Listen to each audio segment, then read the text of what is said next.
رحمت الله نبیل د دوحې غونډې ګډونوال خپله هم نه پوهېدل چې د څه لپاره راټول شوي دي. سلام، وخت مو بخیر. پام وکړئ د نن ورځې تازه او مهم خبر ته. تیر جمهوري حکومت کې د ملي امنیت پخوانی رئیس رحمت الله نبیل لیکلي د دوحې غونډې ګډونوال خپله هم نه پوهېدل چې په څه ډول غونډه کې برخه اخیستې وه. نوموړي ویلي دا استازي باید شرم وکړي چې په دغه ډول ناسته کې راټول شوي وو. نبیل د غونډې یو ګډونوال له قوله لیکلي چې دوی خپله نه پوهېدل چې د څه لپاره راغلي.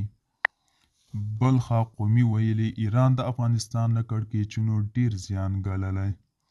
د افغانستان لپاره د ایران ځانګړي استازي او په کابل کې د دغه هیواد سفیر حسن کاظمي قومي ویلي چې ایران د افغانستان له کړکېچونو ډیر زیان ګاللی.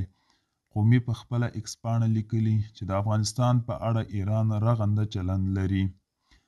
نوموړي زیاته کړې چې د دوحې درېیمې ناستې په څنډه کې سعودي عربستان، ناروې، هالند، سویس، متحده عربي امارات، جرمني، ترکمنستان استازو او اروپایي ټولنې له ځانګړي استازي او دغه راز له طالب پلاوي سره خبرې اترې کړې دي. دوستانو دا و د نن شاتو کله خبره تر بیا هم په الله سپارم.